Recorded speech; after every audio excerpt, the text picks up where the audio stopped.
Previously, on A Son's Revenge.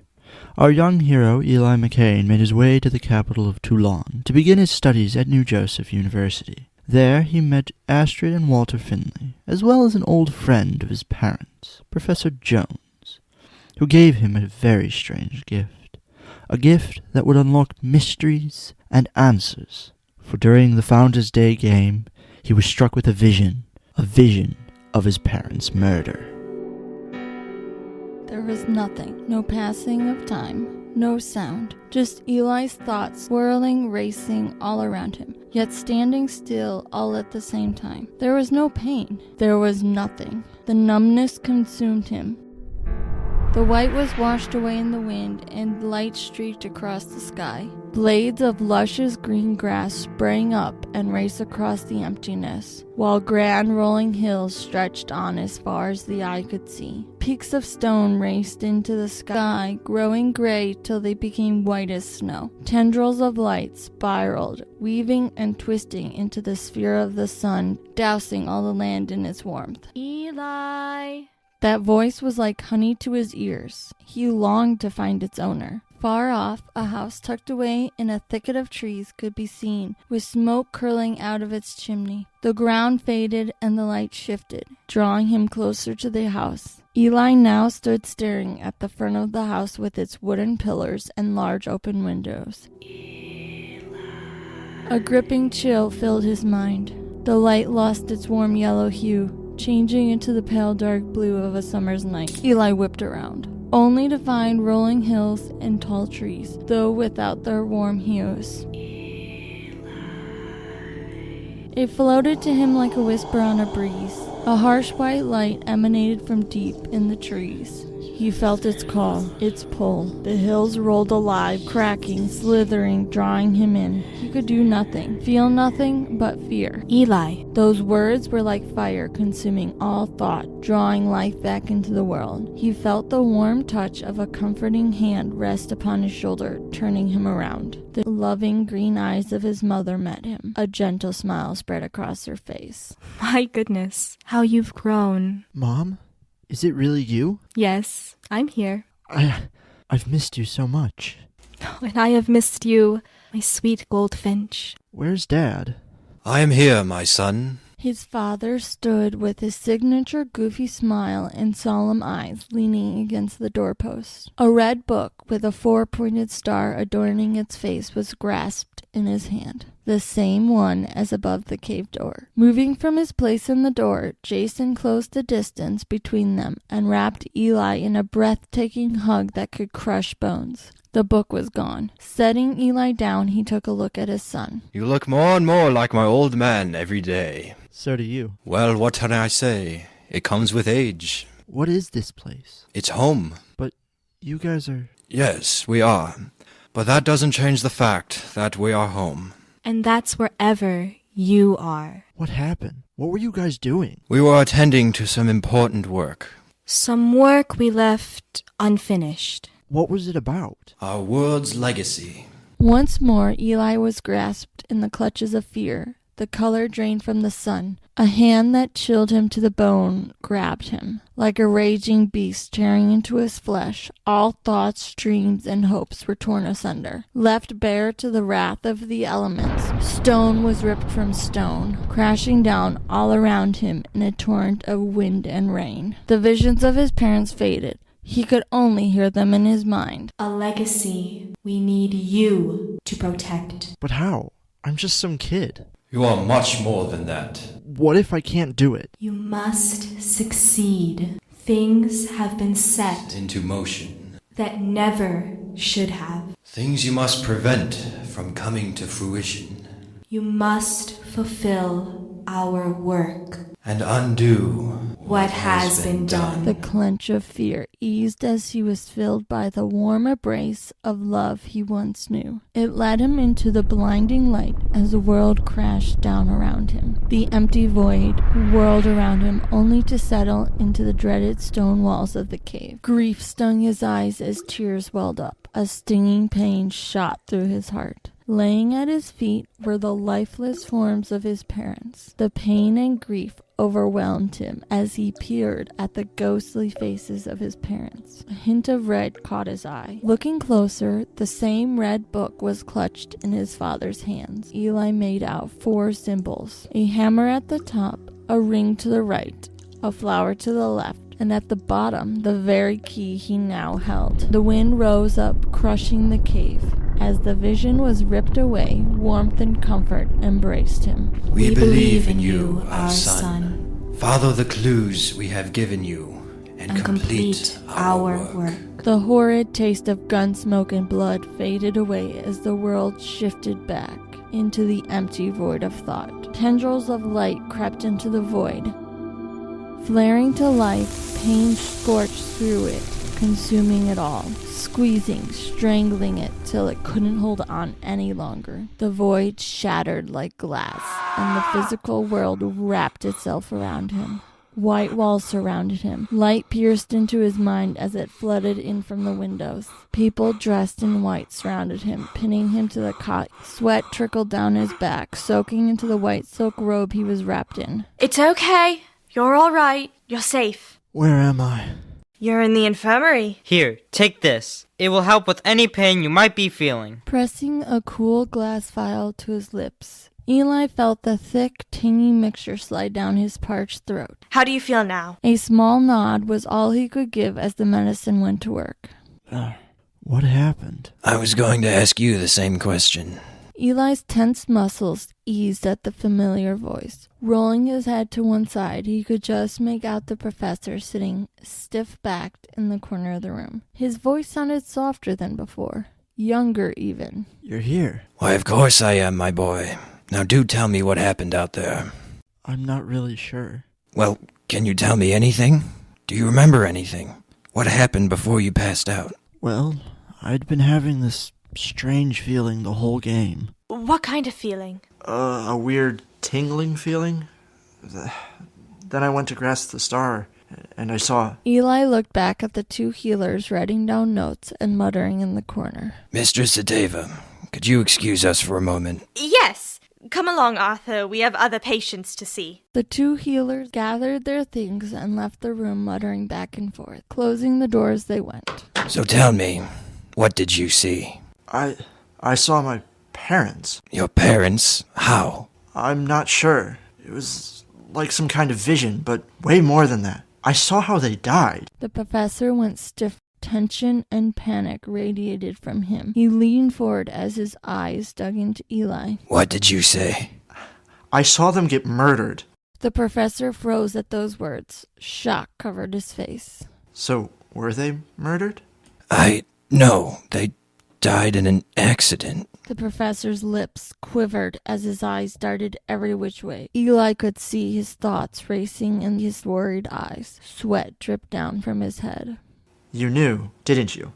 Eli, You didn't just know. You lied about it. You lied to me. Eli, listen to me. It was an accident. Everyone knows. How can you call murder an accident? How could you lie about this to me? And how could you just cover this up and let my parents' murderer get away? Because I had no choice. He rose to his full height. Any appearances of a feeble old man fell away, replaced by the strong form of a man filled with life. Terrifying life. The very room grew darker as years of pain, guilt, and grief were unleashed. The tension could have been cut with a knife. Under the professor's rage, Eli could see the crushing guilt in his eyes. He could see the glistening of tears build up as he fought not to let one fall, but it was too much. He grumbled in shame as he fell back into his chair, his whole body shaking. I did know, and I should have told you.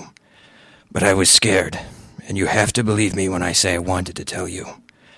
But there is much more going on here than you or anyone else knows. I wanted to tell you, but I couldn't.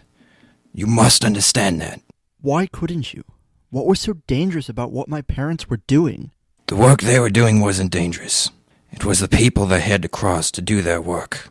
Powerful people. I can't say any more right now. So Eli, please promise me you'll let this go for now. You're a fool to think I'll let this go. Eli, please. What you are talking about will be dangerous beyond your imagination. So please just rest.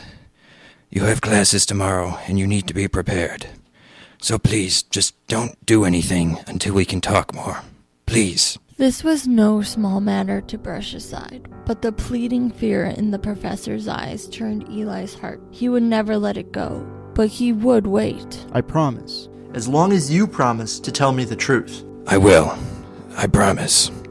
Now you should get some rest. The tension, fear, and panic released from the professor as he slumped back into his chair. The moment of rage and life passed away, returning the professor to his old, feeble form, though a bit of that strong, energetic person could still be seen. Enter. Glancing over, Eli caught the graceful form of Astrid in the doorway. Am I interrupting something? No, I was just leaving. Gripping his cane, the professor rose to his stooped height. All signs of worry were gone, covered up by a faint smile, as if nothing was amiss. I hope all is well, Miss Finley. Yes, I was just here to check in on Eli. Ah, I see. Well, I'll leave you to it. The click of his cane on the stone rang out as he left the room, leaving Astrid and Eli in awkward silence. You can come in. With rushed footsteps, Astrid crossed the room and pulled up a chair next to Eli. So how are you feeling? A bit tired. That's not surprising. So what happened? I'm not really sure. I just kind of passed out. Walter said you were muttering gibberish when he got to you. I was? What did I say? He said it sounded like you were calling for your parents. He also said your eyes were white. Oh. Eli, why were you calling for your parents? My parents died 10 years ago. Oh, well, if you don't want to talk about it, I get that. I mean, we just met, so I don't expect you to open up to all your pain. She was right.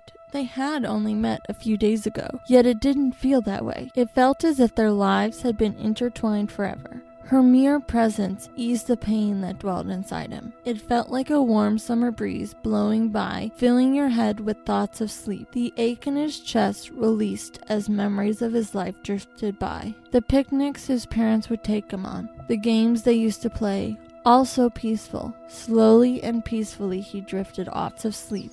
The sun peeked through the drapes, waking Eli as the birds sang their morning songs. A soft breeze blew through the room. Astrid was nowhere to be seen. Slipping from his covers, Eli crossed the room and looked out the window. The wide harbor stretched out before him. Ships of all kinds were docked with their sails stored away. Come in. Astrid slipped through the door as Eli turned around. She had changed since yesterday. She now wore the white coat of the Healers Guild, with a satchel slung over her shoulder. Frazzled strands of hair hung low in front of her soft blue eyes. Dark circles shaded her eyes, contrasting with the pale complexion that plagued her. Eli noticed that her usual glow had faded. It was at this moment that Eli realized that she had ever had one. Good morning. I hope you slept well. I did, actually. How about yourself? I slept all right. Time slowly ticked by as they stood there in silence. So, what can I do for you? Oh, sorry. Her fluttering eyelids sprung open as the last drops of weariness left her. I'm here to do your final checkup and then release you. So if you could just have a seat on the bed, I'll do a quick checkup. Then you're free to get dressed and go to your first day of classes. Awesome. Eli hopped onto the cot as Astrid rummaged through her bag, retrieving a stethoscope from within. Unbuttoning his shirt, Astrid set to checking his vitals. Her fingers grazed his chest. He could feel their warmth, their energy. Drawing his eyes away from the window, he noticed the soft features of her face. The intricately laced strands of fiery red hair that ran down the side of her head. He could feel the soft warmth of her breath as she silently counted the seconds. Her eyes slowly drifted away from the clock and locked with his. Striking ice blue irises stared at him. It was like staring into a snowflake of the purest quality. They were filled with a strength that went undetected by most, a strength of will. It was as sharp as a sword that could cut you down with ease. Yet they were gentle and kind all at the same time. A mystery hidden away from all others. She stepped back, breaking their gaze as she pulled the stethoscope from her ears. Her cheeks were flushed pink as she turned away. You're all set. There's a fresh change of clothes on the table, and your clothes from the other day are there as well. They want you to come back for a checkup in a day or so, just to make sure everything is all good. Other than that, I give you a clean bill of health. Have a good first day. Sweeping up her belongings, she scurried to the door. Will I see you later? She paused in the door and barely looked over her shoulder. Maybe at lunch or dinner. Alright, I'll see you then. If you need anything, just find me or Walter. I'll be here most of the day, and Walter will be somewhere around campus. She was gone, bringing the life and comfort of the room with her. Eli could feel the heat still burning in his cheek. His heart was pounding. Shaking himself vigorously, he hopped off the cot and crossed over to his belongings. A fresh set of clothes was laid out for him. Changing quickly, he found a long black cloak lined with yellow trim. He had wanted one of these since he was a small boy. Swinging the cloak over his shoulders, he clasped it into place. It felt like the weight of all the trials that were to come. Among his other things, he found the key tucked away in between the folds of his uniform. A leather cord was slipped through a gap in the key. Slipping it over his head, Eli tucked it away inside the shirt. Collecting his things, he headed out and down the long hallways of the infirmary. Entering into the open air of the plaza, he was met with the bright sun and cool breeze of the early autumn season. The songs of birds filled the space. So in awe of the beauty that surrounded him, he never saw the horror that stood in front of him. Watch where you're going, numbskull! Sorry. Collecting their things, the two boys stood and realized who they had run into. Why, if it isn't the twig! Finally back from the dead, I see. It feels like that, but if you'll please excuse me, I have places to be. Eli made a move to pass, but to no avail. Diego firmly placed himself in Eli's path. I don't think so. You have to pay for getting my book sturdy and for being a disturbance on Founders Day. Diego shoved Eli, barely rocking him back on his heels. Please, I don't have time for this. You better learn quickly who's in charge around here, or you might find yourself in a whole lot of trouble.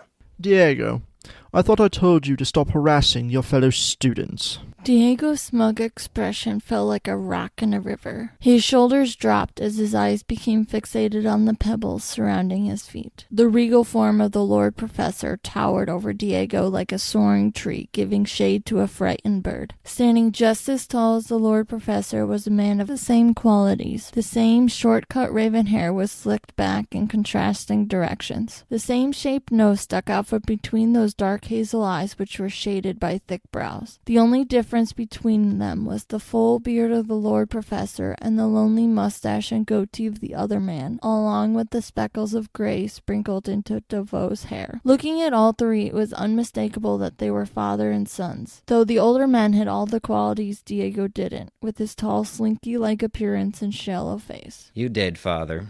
I thought as much, especially this fine young man. He's just been released from the medical ward. It's ill-mannered to pick on such folk. Now go, you have classes you must attend to. With shoulders slumped, Diego trudged away, dragging his dignity behind him. I apologize for my son's attitude. He is filled with too much self-importance. I hope you are in good health, Mr. McCain. I wouldn't want one of my students to die on their first day.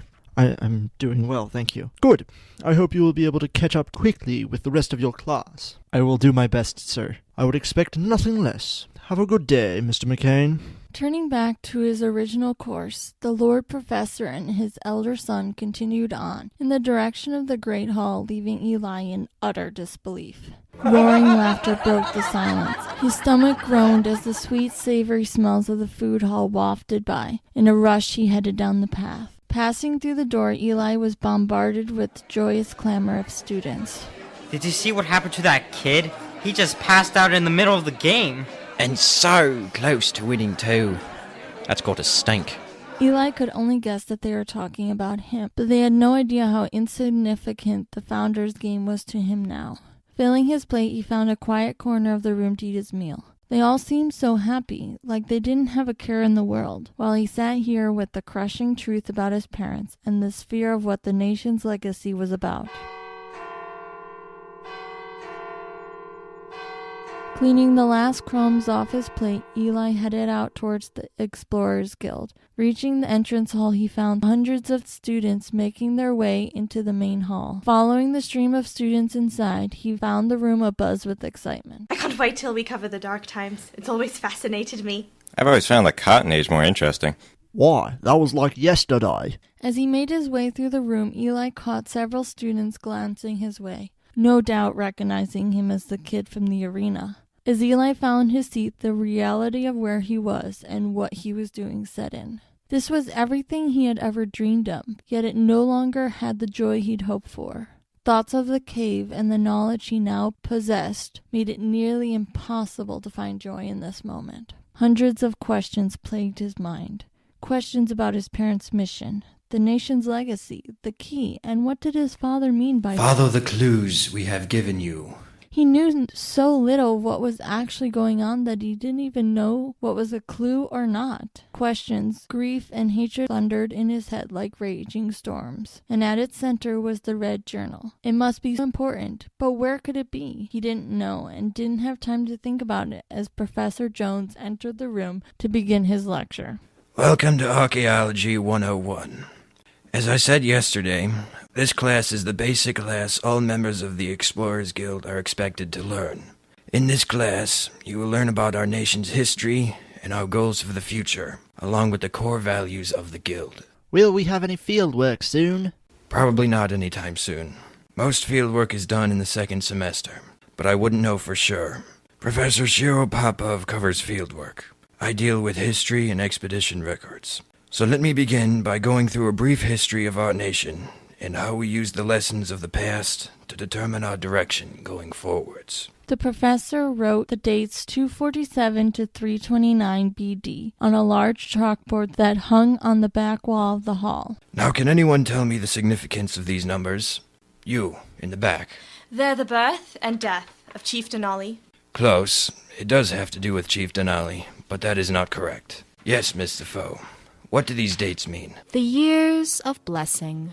And what were those years? The years after Chief Denali had received the star and settled our people in this land. That is correct. Now what happened in this time period? Mr. McCain? In that time, the nation reached its greatest glory. That is correct. Now in these years, it is said that our great chief was at the height of his wisdom. Having just been given a tremendous gift, he set about building grand cities and places of refuge for our fleeing people. Now, who can tell me what the people were fleeing from? You? The fall of the old world? And what was the fall? It was when the old nations across Andorras Mountains were locked in a bloody war that destroyed most of the landscape. It was also when the Four Pillars erupted. Very good. I'm glad you all have an idea of our ancient past. It's always good to know where we came from. Now the Four Pillars were the grandest of the Momoa volcano chain.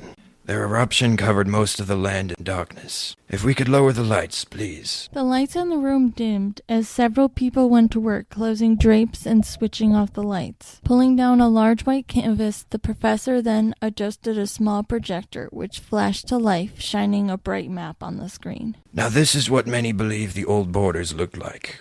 But most of our documents are very old and in a dialect we have not fully cracked.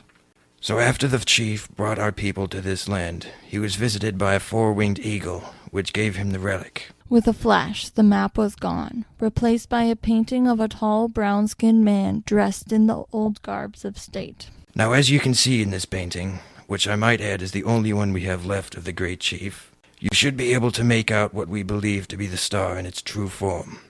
It's just hanging down around his neck. Now, this painting is how we created the star that is used in our Founders' Day games. Unfortunately, we have lost many records and depictions of the star. A small amulet inlaid with a pure silver star inscribed in a golden circle hung low around his neck. A longing washed over him as a brewing energy emanated from the key that hung around his own neck. It was a longing to be whole. Realization struck. The symbol on the book was a depiction of the star, further linking it to his suspicions of his parents' goal. Now if you notice, there are 4 points to the star, and these points have great significance, for they represent the 4 gifts of the star, which were truth or discernment, depending on how you look at the records. The other 3 gifts were long life, strength of will, and healing, all of which are believed to be the 4 pillars of a good ruler or leader. Professor, I know our entire culture is based around this star, but do you truly believe the ancient relic of power actually existed? A very interesting question. But yes, I do believe that it did exist at one point or another. Though I do believe that if it is around today, it is in a very different state than it was before. When was the star last reported to be seen? It's a little farther forwards in time than today's topic, but the last known holder was Joseph Cotton. No one knows what he did with it, and he never left any records stating its location. Anyways, bringing it back to the original topic. Chief Denali ruled for somewhere around 200 years, and we believe this was due to the star's gift of long life. Now, how did his reign end? With his murder at the hands of his brother, Amarian. Correct. That evil is what kick-started the Dark Times. But we will go more in-depth on that period at a later date. For right now, we will focus on the Blessed Years and the Years of Wandering. We will spend the next few weeks taking a deeper dive into this time and uncovering the events and choices that shaped that age. For your assignment this week, please read The Great History of Our Nation by J.P. Cotton. Your next class will be orientation with your individual tutors, while you will focus on finding the topic for your semester study project. So please meet with them and pick a topic that interests you greatly. Other than that, class is dismissed. Have a wonderful rest of your day. The room sprung to life as the curtains were pulled back and the light switched on, flooding the whole space with life. Gathering their things, the students made their way back out into the lobby. Gathering his own things, Eli rummaged through a small folder containing a list of professors, faculty, and tutors. Scanning up and down, Eli found a single name under tutors, Natalia Tomiko, followed by meeting place, Explorer Library at 11 a.m. The time was only 10:30, which gave him some time to do a little digging. Taking the left hallway, Eli quickly found the large, book-like doors of the library. Elaborate spruce and copper detailing covered the door. Swirls of copper mimicked the old dialect of Toulon, weaving back and forth, giving the appearances of a page. Swinging the door gently open, Eli was greeted by a massive expanse of soaring pillars, wrapped in twisting stairs. Bridges hung high in the room, connecting pillar to pillar. At the summit of the pillars, they split apart, fanning out in all directions. Shelves stuffed with books covered the faces of the soaring towers. The whole space felt like a forest of knowledge. A circular desk sat at the crossroads of all paths in the library. Stationed behind the desk was none other than the old lady from the other day. Though Eli could not remember her name, her eyes snapped up from the books and papers scattered around her desk. Locking onto him, it was as if merely thinking about her called attention to him. I see you're on your feet again. Does everyone know about that? Everyone was there to see it. Great. Now I'll never live it down. I say give it a few days and no one will remember you. That's comforting. To some it is, but what can I help you with? Right. I'm looking for anything you have on Joseph Cotton, the Relic, or Chief Denali. That's half the library. You'll have to be more specific. Okay, would you have a list of notes from my parents, any of their documents, or maybe just their checkout list? Now that is specific. Let me have a look, and while I do that, you might want to check down row 32, pillar 5. That's where a lot of personal journals and other such documents on Joseph Cotton and the Relic are kept. Thank you. I'll go check that out. He set off into the paths of the forest. Students and tutors were tucked away up high in the trees, ascending or descending one of the many spiral staircases that weaved their way up into the heights of the building. It all looked so normal, but yet something felt strange, like something was missing. Though there were students and tutors all around, you would have not known had you not seen them. Even though he passed right by some students, he never heard a word they said, only faint mutterings. For the building had been constructed in a way as to prohibit sound from escaping each section. Reaching row 32, Eli made his way down till he found the likeness of Joseph Cotton etched into the base of one of the pillars. To the side was a small table with a map of the library etched into its surface. Moving over, he peered at the map.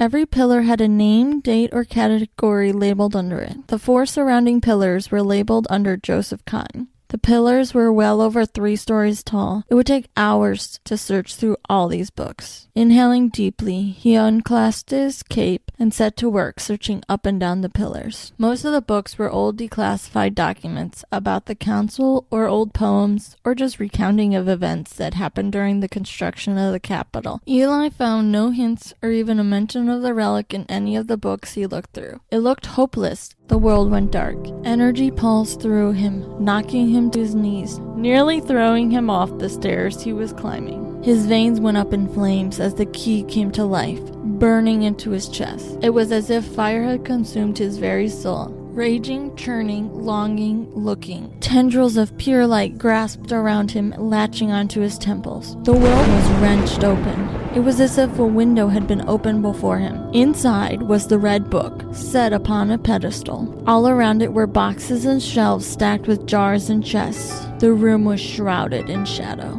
Yet it looked familiar. The energy dissipated slowly, returning to its source. It was close.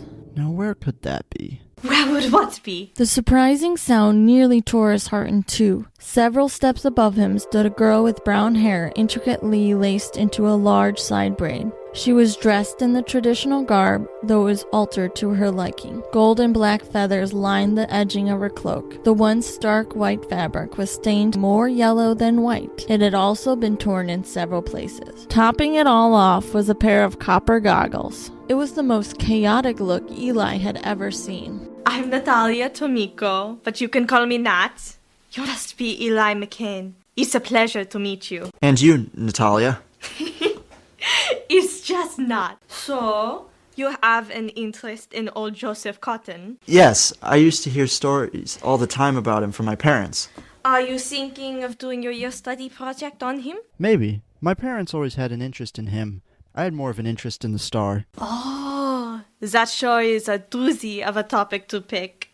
I've seen at least 30 students try and do projects on the Blessed Star, but surprisingly most of the documents on it are either lost or in the restricted section. Why would they be in the restricted section? Not sure. It's been like that for years. Would you know how long they've been restricted for? If I had to put a date on it, I would say somewhere around 10 years. If what the professor said is true, and his parents were murdered for looking into the relic, then this was not a surprise. So, how does this all work then? Well, I'm assigned a few students that I'll work with, guiding you and the others in one-on-one lessons that will focus on most of your topics, as well as teach you the ropes on how to gather information and materials regarding your year project.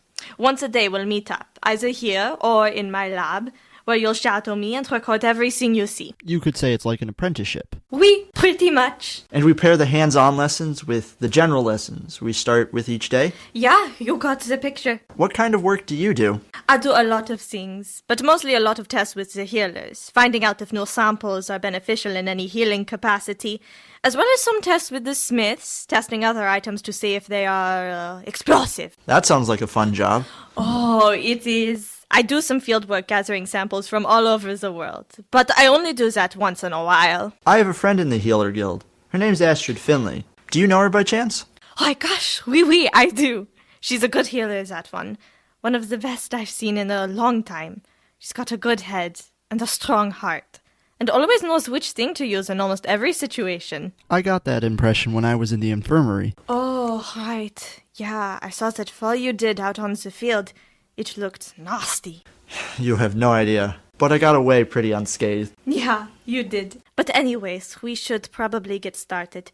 So, you think you want to do your research project on the star relic? I think so. Well, in that case, you're gonna need a few books to get started with. Follow me. Twirling around, Nat flew from pillar to pillar, gathering books of all sorts. Her movements were like a hummingbird flying from one flower to the next. When she had collected the last book, Eli held a stack half his height. That should do it. Why don't you take these books over to one of the tables, and we can come up with a work plan to best tackle this endeavor. Natalia guided him as he tentatively made his way down the stairs into one of the many study tables scattered around the library. Taking a step back, Eli took in the collection that rose before him. The assortments of books before them ranged from the myths and legends of Old Toulon, the hidden writings of Chief Denali, to proper documentation by Natalia Tomiko. You've written a book before? Plenty of them. Some call me the leading guild member in proper documentation and discovery of the obscure. You must be really accomplished. Not really. I haven't uncovered anything that spectacular. Well, maybe we'll be the first to uncover the truth about the relic. Oh, now that would be delightful. I can already tell working with you will be a real treat. I doubt it will get very far, but it's always worth a shot. Ahem. Mr. McCain, I have found some old notes and a list of books, all of which were found in your father's records. I do hope they help. Thank you. Adding them to the stack, he noticed the almost unreadable handwriting of his father and the graceful curves and bends of his mother's. He had seen some of these books before, scattered around his parents' study. Wait, your parents were Jason and Amy McCain? Yes, they were. That's pretty cool. My mother used to know them. I was devastated when I heard what had happened. Downright tragic it was. Yeah, but that was a long time ago. Hey, I know those things don't go away that fast, so don't try to shove it away. I know. I guess that's why I want to look into this. It was what they always talked about. Anytime I snuck into their study, I would find stacks upon stacks of notes and books, all centered around one thing, the star. I don't know why, but I think they were looking for it. That's not that surprising. As I said, hundreds of people have gone looking for it with varying success. Who put the restriction on any material referring to the relic? I think the only person who has that power would be the guild's counselor. Do you know who it was at the time? Not off the top of my head. What kind of things were restricted? If I'm not mistaken, it was a lot of the hard facts and first-hand accounts that were written down. Where would stuff like that be kept? Anything restricted or deemed too dangerous for public viewing would be kept in the Vault of Secrets under the Great Hall. Eli took all of this information in with a skeptical view. If what she said is true, he would never fully understand the scope and depth of his parents' work without those files, and he still needed to locate that book. An idea was beginning to form. The kind of idea he had promised the professor he wouldn't do. Have you ever seen a red book with a depiction of the star on it? Maybe. Could you do a quick scratch of it? Sure. Grabbing a piece of paper, Eli sketched out the symbol he had seen in his vision. Here, it looked a little something like this. Oh, I have actually. Now, that's the Cotton Journal, the private writings of the big man himself, but that's been kept in the vault for years. Anyway, we should get started. Let's just start looking over what we have and see if we come across any play trails. I'll also help you with organizing notes and formulating a proper research document. Taking their seats, the two set to the task of organizing the pile of information that sat before them. The hours ticked by as they painstakingly looked over every paper they could. Though she seemed chaotic and messy, Natalia was thorough, noting down page numbers and anything deemed important. Next to every note, she jotted down the title of the book and the page it was found on. She showed Eli the importance of keeping track of everything and not disregarding any of it. Flipping over one of the hundreds of notes and sketches his father had written, a detailed drawing caught Eli's eye, freezing him in his tracks. Drawn in such detail was the very cave door he saw in his vision. Well, I guess that's it for today. We'll reconvene in 1 day's time. I have to work with another student tomorrow, and you should have another general class, and also an introduction into fieldwork. I'll see you in 1 day's time then. Oui, yes, sir. In the meantime, check these books out, and maybe give a good look over in your free time. And make sure you want to do this as your research project. Don't worry if you wish to change. Students usually change their topic at least 2 times. I'll keep that in mind.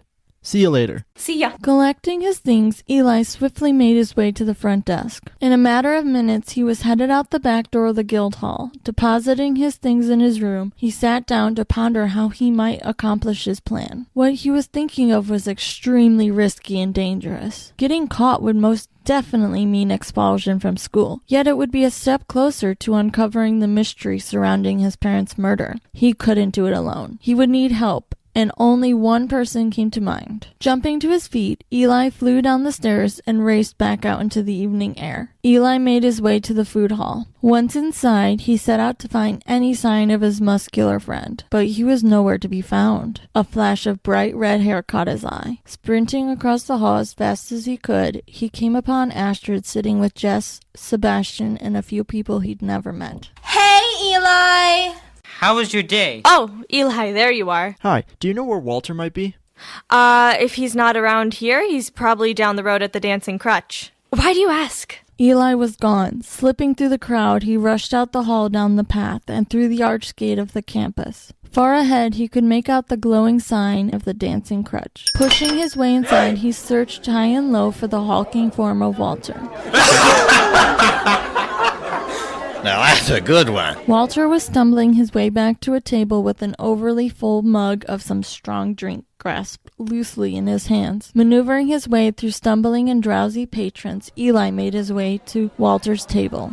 Well, I've been Twig himself. How are you doing? Are you ready to burn the place to the ground yet? Not quite, but I need your help, Walt. What for? You've said you don't mind breaking the rules from time to time, True. and what I'm about to ask you isn't your normal kind of breaking the rules. If we get caught, we... Oh, get on with it. What do you want to do? Break a few bones? Paint the dome of the Great Hall? Burn a few flags? Come on, out with it. I need your help breaking into the Vault of Secrets. Oh, now that sounds exciting.